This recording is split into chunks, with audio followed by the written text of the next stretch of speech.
Abra comigo a sua Bíblia na carta de Paulo aos Romanos, no capítulo 12. Aleluia.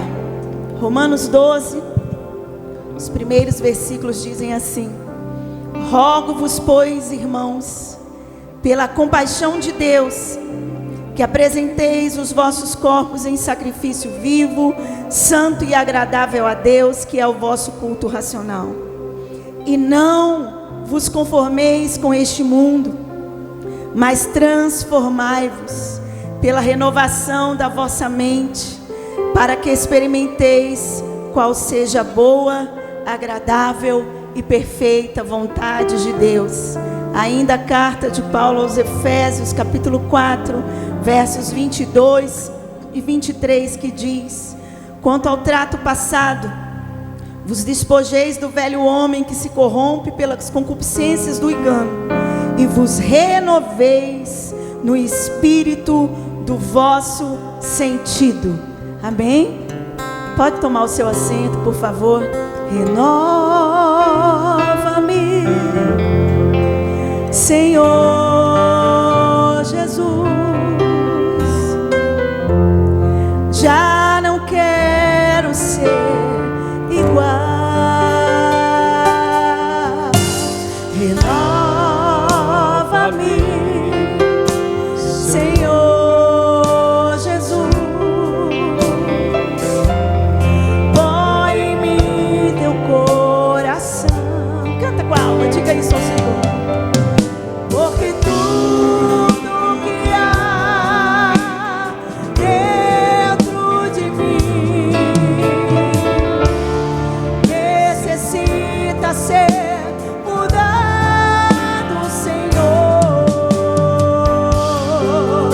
Porque tudo que há dentro do meu coração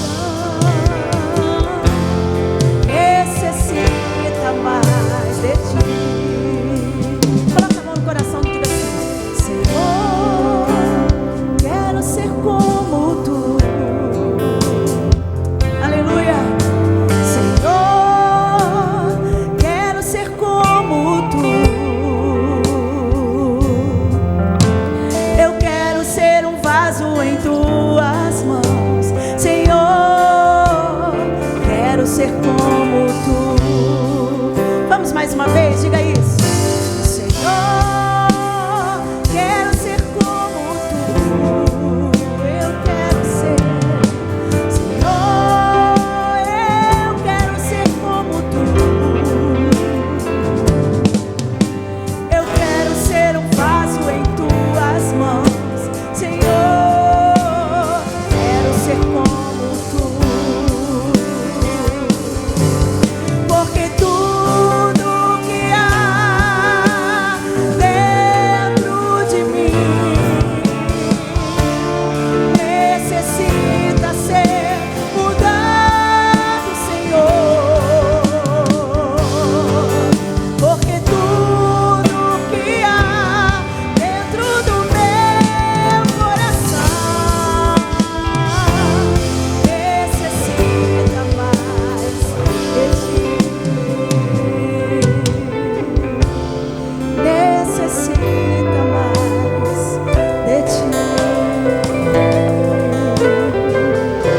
Aleluia. Eu escolhi essa canção propositalmente, porque essa canção me toca muito. Ela sempre me vem à memória, há alguns anos, nos cultos da virada. E desde o momento que o pastor me comunicou que eu estaria ministrando a palavra hoje à noite, imediatamente o Espírito Santo de Deus me trouxe esse texto da carta de Paulo aos Romanos. E eu já gostaria de pedir licença aos irmãos, de não passear especificamente pelo texto de Romanos, e nem entrar diretamente na carta. Mas eu quero convidar a igreja do Senhor nesta noite, a nós juntos pensarmos, refletirmos sobre a necessidade de uma mente renovada e transformada para o início deste ano de 2025.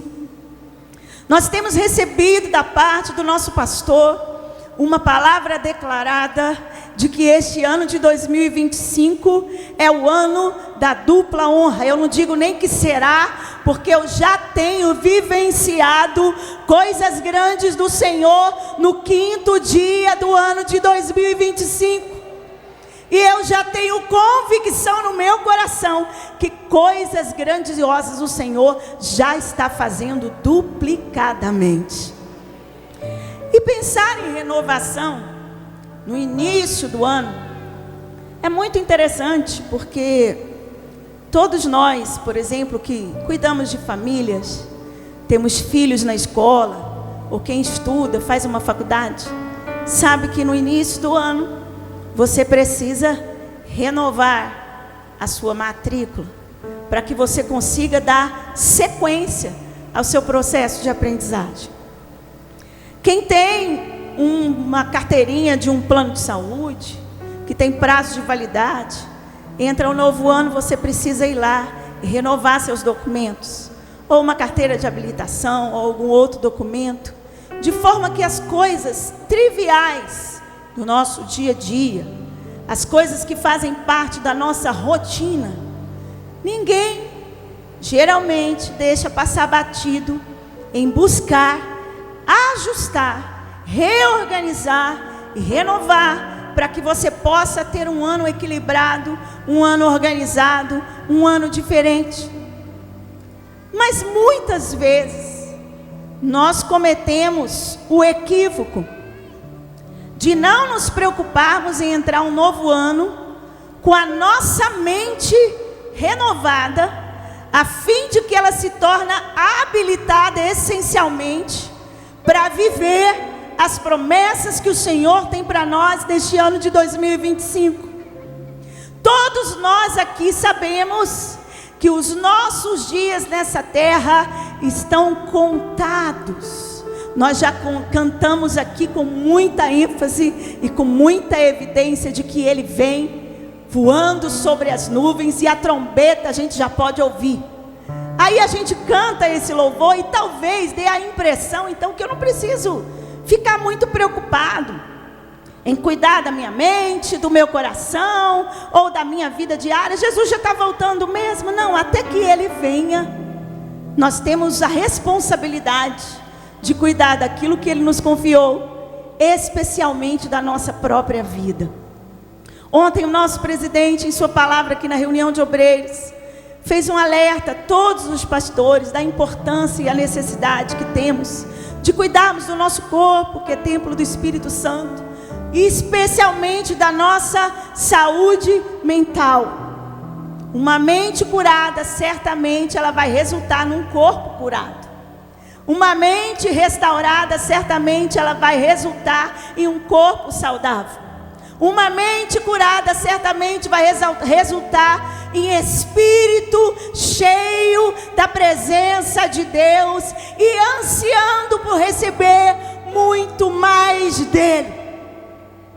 E na carta de Paulo aqui aos Romanos, ela é uma carta tão especial, em que Paulo responde uma pergunta crucial nessa carta, quando ele deixa claro para nós, uma pergunta que a humanidade faz ao longo da história: como pode o homem ser justo? Como ele pode se justificar? E Paulo traz essa resposta com várias doutrinas que são elencadas dentro desta carta aos Romanos, aos irmãos de Roma, especialmente a doutrina da justificação pela fé.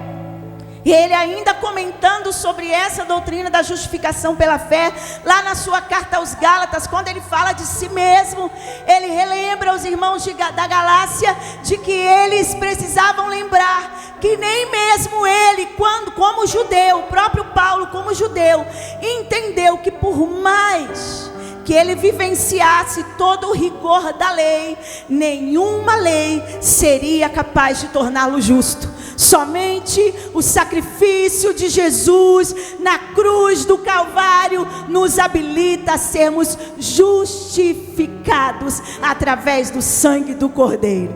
Essa é a graça do Senhor sobre nós. Você pode dar um glória a Deus?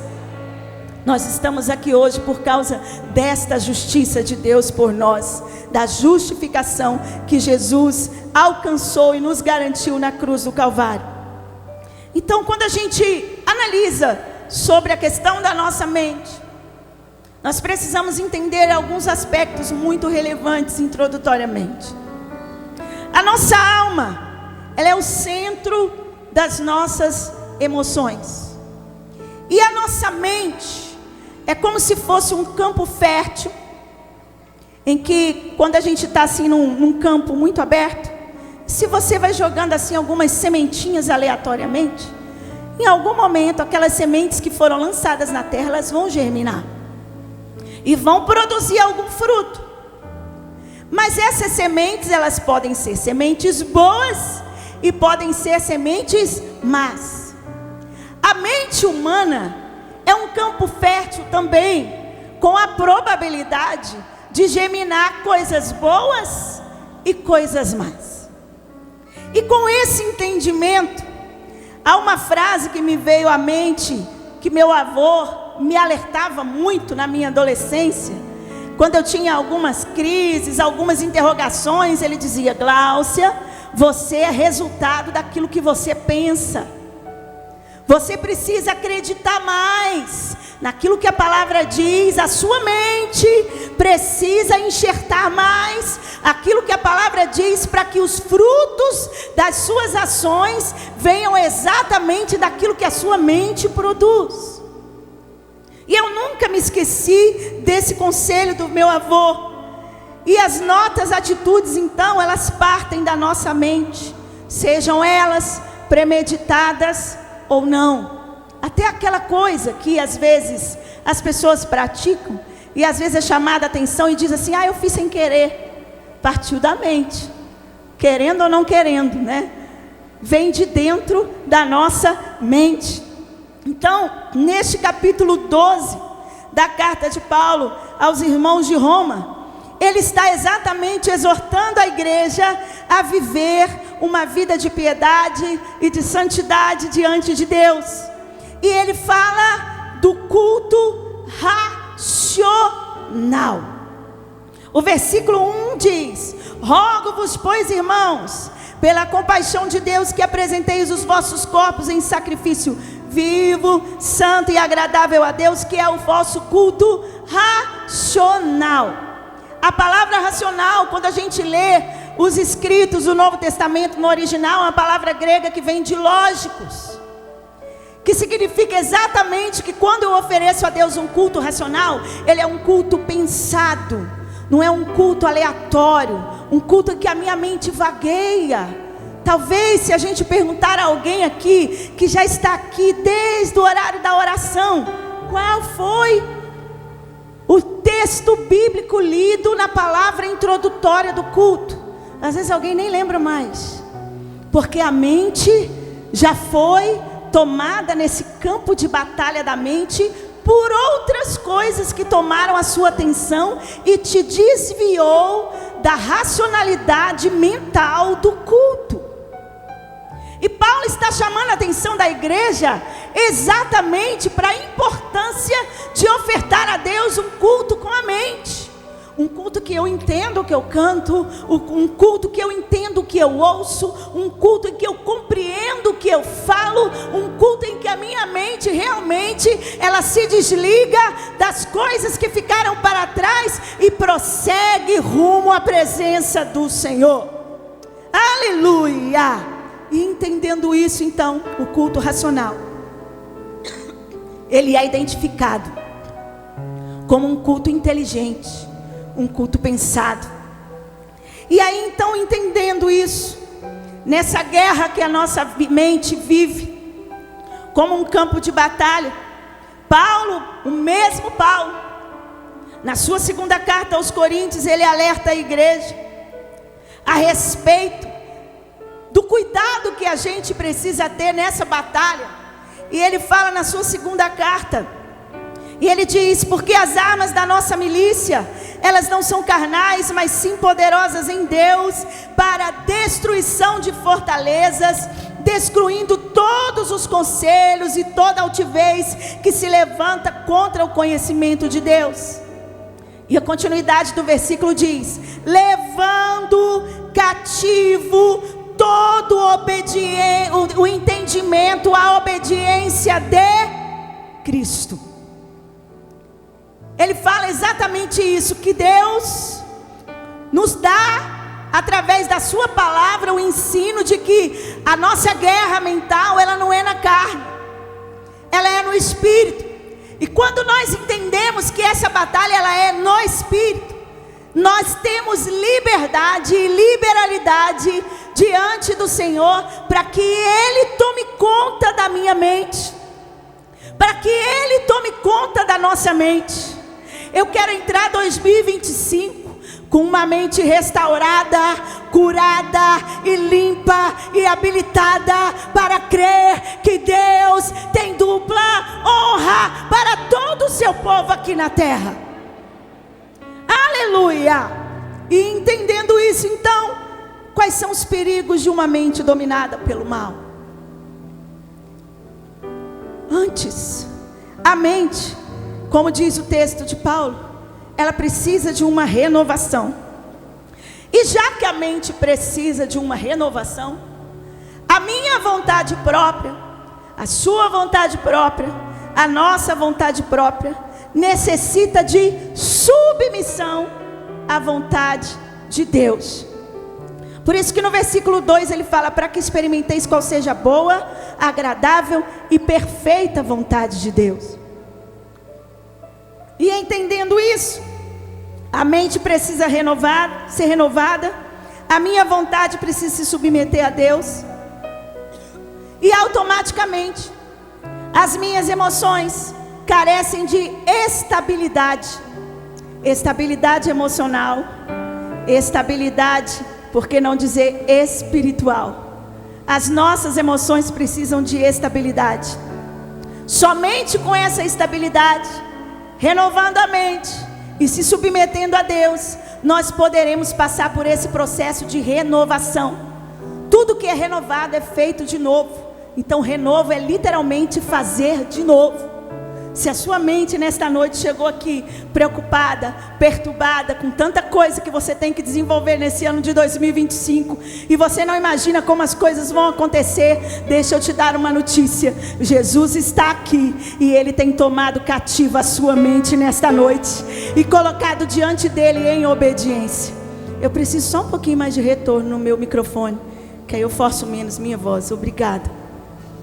E quando nós lemos então esse texto de Romanos, nós podemos ver que o conselho de Paulo aos irmãos da igreja de Roma, ele mostra os benefícios que tinha em suas vidas uma mente renovada. Quando a gente submete a nossa mente a essa renovação, ela vai estar sim habilitada para experimentar qual seja a boa, agradável e perfeita vontade de Deus. Então, voltando à indagação, qual o perigo de uma mente dominada pelo mal? Primeiro, uma mente dominada pelo mal, ela pode se tornar fortaleza do inimigo, presa fácil do inimigo. Um texto de Atos 5, 3 e 4 nos remete a um contexto da história no Novo Testamento, em que um casal chamado Ananias e Safira não vigiaram em sua mente, no sentido de submetê-la à obediência a Cristo. E o texto diz: disse então Pedro a Ananias: por que encheu Satanás o teu coração para que mentisses ao Espírito Santo e retivesse parte do preço da herdade? Guardando-a não ficava para ti, e vendia não estava em teu poder? Porque formaste esse desígnio em teu coração, não mentistes aos homens, mas mentistes a Deus. Esse texto de Atos mostra um dos perigos de uma mente dominada pelo mal. Ela se torna presa fácil à mentira, ao engano, a maracutaias, a jeitinho, e não tem como alguém viver honra da parte do Senhor, viver as promessas do Senhor, agindo erroneamente. Mas nesta noite o Espírito de Deus está conosco, e Ele quer que todos nós entendamos que Ele tem livramento para as nossas mentes, e Ele quer literalmente que através do sacrifício do sangue de Jesus, a nossa mente seja renovada e transformada. Outro perigo de uma mente dominada pelo mal: elas são como ovos de serpente, e com o risco de se tornarem víboras. Coloca para mim na tela, por favor, Isaías 59, 4, 5 e 7. Vamos ver o que diz o texto. Ninguém há que clame por justiça, nem ninguém que compareça em juízo pela verdade. Confiam na vaidade e andam falando mentiras, concebem o trabalho e produzem a iniquidade. Pode passar o próximo. Chocam ovos de basilisco e tecem teias de aranha. Aquele que comer dos ovos dele morrerá, e apertando-os sai dele uma víbora. O que esse texto está nos mostrando? O profeta Isaías, ele fala através desses 2 versículos que a causa do colapso espiritual em Israel era exatamente porque eles estavam em ações que eles julgavam que não tinha nada a ver, não tem importância, não tem perigo. Alguém aqui tem em casa uma chocadeira de ovo de cobra? Alguém está cultivando ovo de cobra? Ninguém, né? Porque a gente sabe que quando o ovo, ficar lá o tempo necessário para chocar e a casquinha estourar, vai sair de lá de dentro alguma coisa que vai o quê? Me devorar. Eu te faço uma pergunta: por que você permite que a sua mente continue chocando maus pensamentos? Por que você permite que a sua cabeça, o seu entendimento, o seu intelecto continua imaginando coisas promíscuas, áreas da sexualidade que te afastam do Senhor, às vezes sentimento de vingança, de morte? Não, está só no ramo do pensamento.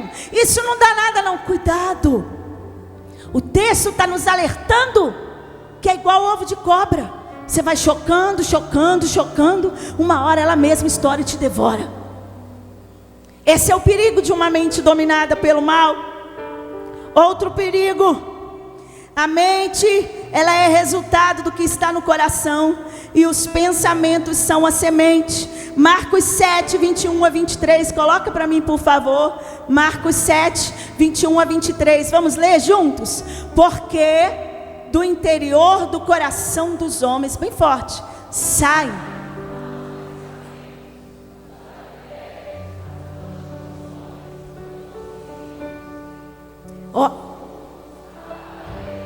as maldades, o engano, a dissolação, a inveja, a blasfêmia, a soberba e a loucura.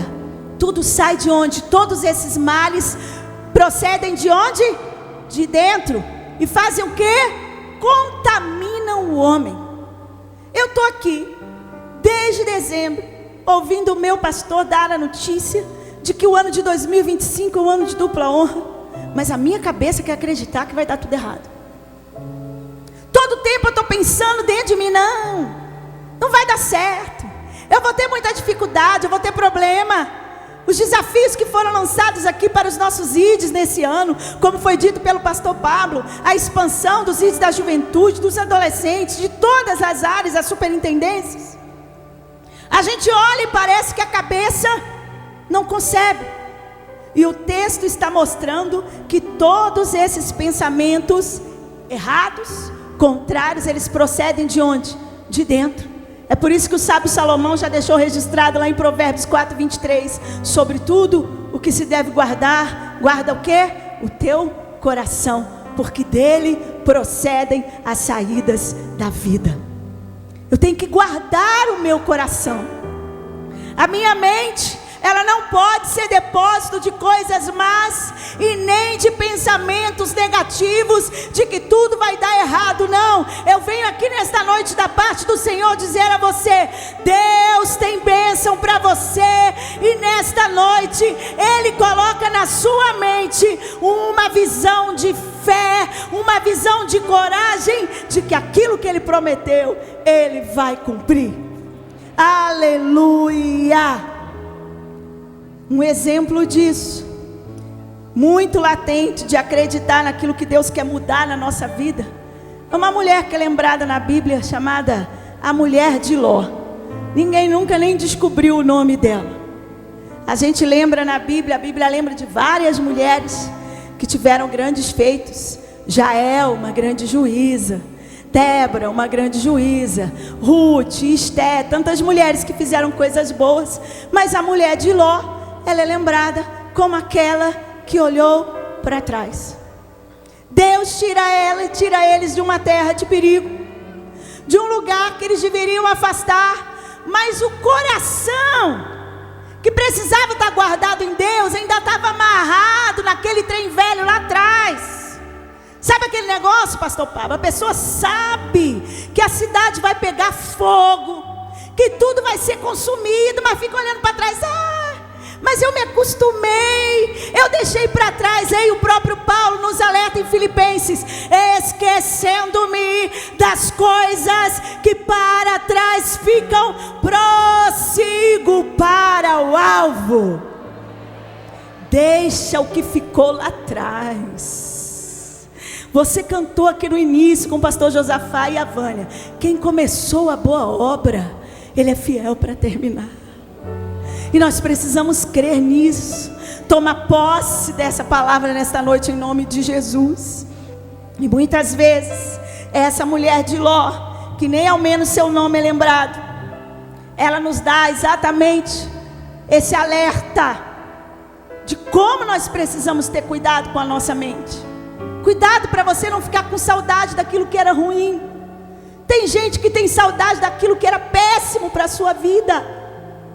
Como assim? Sim, porque às vezes a mente se acostuma a viver no mal, se adapta a viver no mal. Mas nesta noite eu creio em nome de Jesus que o Senhor tem libertação às mentes nesta noite, e nós entraremos 2025 crendo que aquele que começou a boa obra, Ele é fiel e Ele vai cumprir as suas promessas.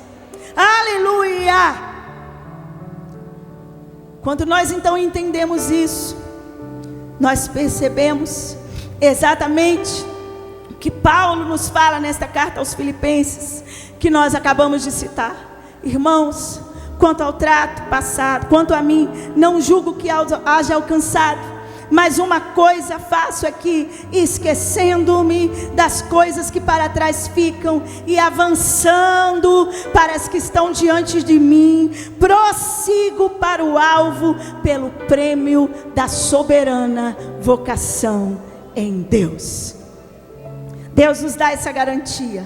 Então, se nós apresentamos todos os perigos de uma mente renovada, em que, pastor, eu devo pensar? A Bíblia está cheia de versículos e referências bíblicas que nos dá o encaminhamento do que a nossa mente deve se ocupar. Nesse início de ano eu quero te convidar a fazer essa reflexão. Primeira coisa em que eu devo pensar: no Senhor. Coloca para mim Isaías 26, 3 e 4, por gentileza. Vamos ler todos juntos? 1, 2, 3. Tu conservarás em paz aquele cuja mente está firme em ti, porque confia em ti. Confia no Senhor perpetuamente, porque Senhor Deus é uma rocha eterna. Em quem que a sua mente deve se ocupar? No Senhor. Vamos dizer juntos? No Senhor.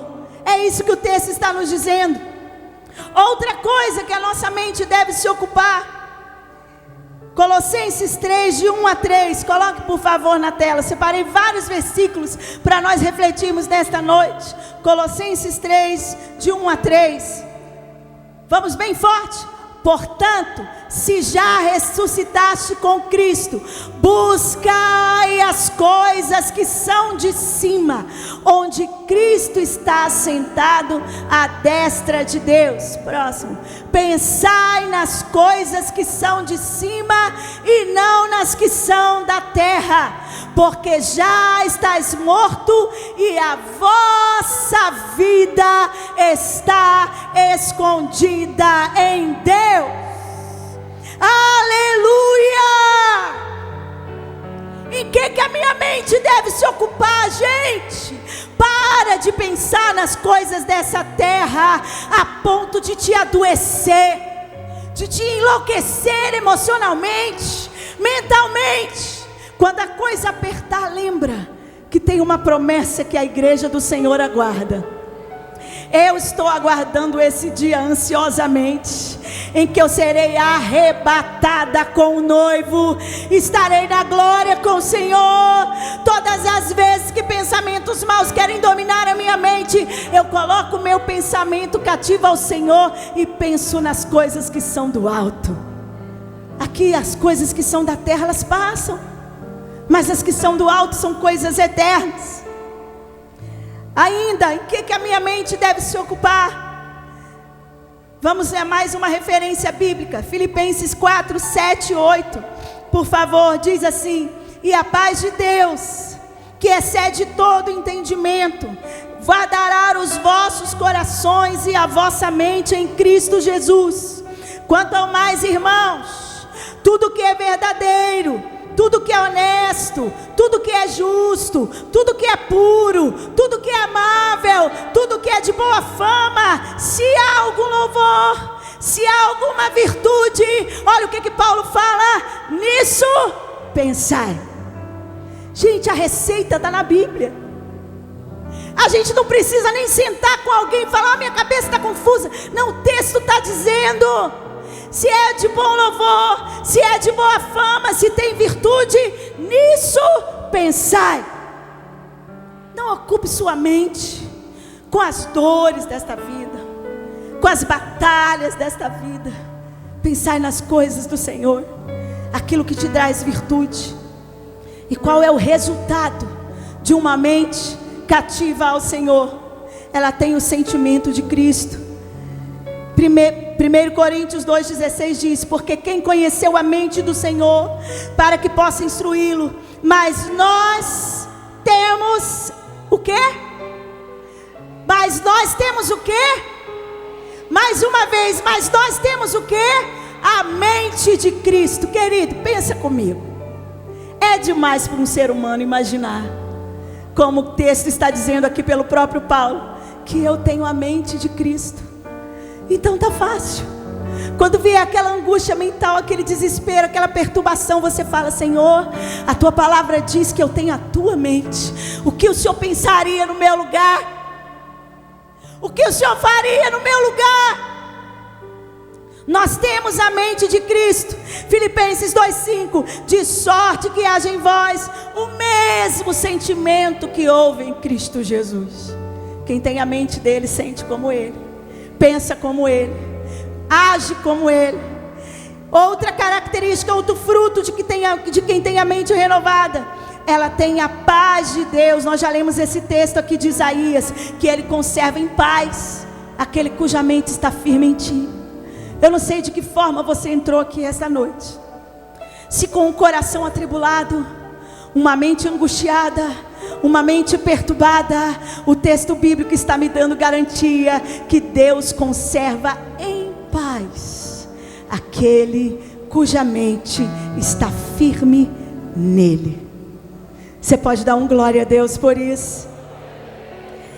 E por fim, Jeremias 17, 7 e 8 diz assim: bendito o varão que confia no Senhor e cuja esperança é o Senhor, porque ele será como árvore plantada junto às águas, que estende as suas raízes para o ribeiro e não receia quando vem o calor, mas a sua folha fica verde, e no ano da sequidão não se fadiga, nem deixa de dar fruto.